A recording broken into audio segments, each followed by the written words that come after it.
Hey, just an update on the Thing project. Today, we're gonna rip the front beam off, get the suspension all ripped down, get the motor and tranny out of it, drive shafts, just strip it down so that it's ready for the new head frame, which is over there and with all the parts. We got the Thing outside today, right? So we get some sunlight, and yeah, I'm just gonna cut out all this piece. Don't need that. I mean, look how bouncy it is. But no, I'll cut all that out, get this thing stripped down. All right, new e-brakes in it still, so that's good. CV boots are, they're broken, but I got new ones. The motor is a 1600 dual port. It needs a heavy carburetor work on it, but I'm not worried about this motor because I think I've come to a conclusion that I'm going to put this motor into it. The 2165. That ought to make it nice and get up and go. Looked into it. That tranny should support it anyways. You know, as long as you're not pounding on it.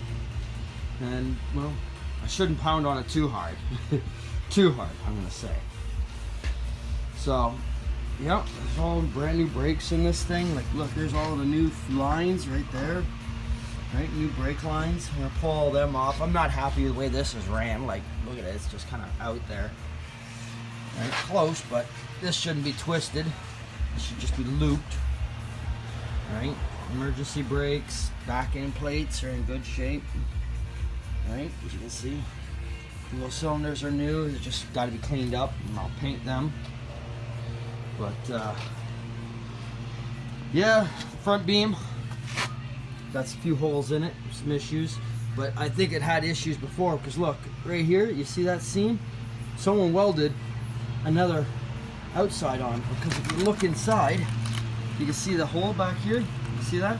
That's the original beam. So someone put an extra structure on the outside and they put another piece on the inside. So I'm afraid of what this beam actually looks like, because those aren't stock welds. I'm sorry. If it is, well then someone may need to fire that welder. Look at it all. I mean, geez.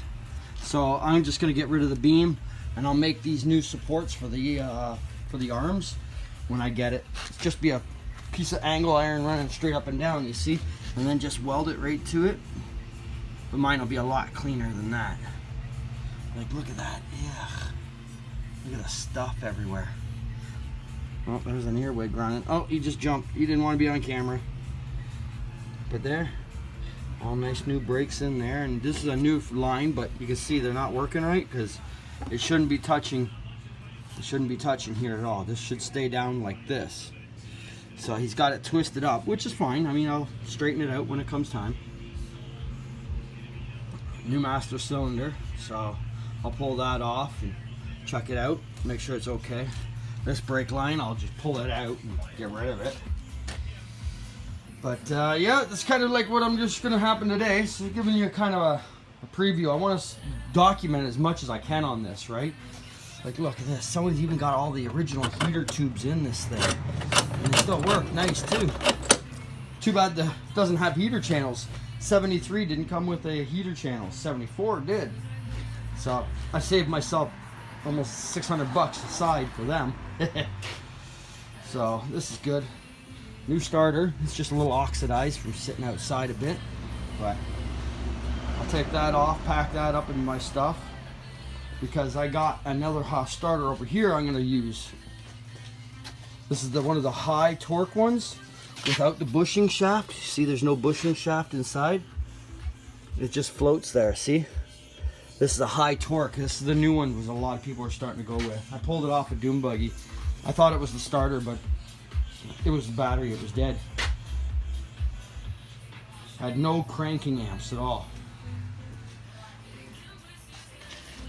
But yeah, so that's kind of a quick rundown of what I'm going to do. I'll update another video throughout the day, just give you a kind of a progress report, right? So stay tuned, and we'll see you in the next video.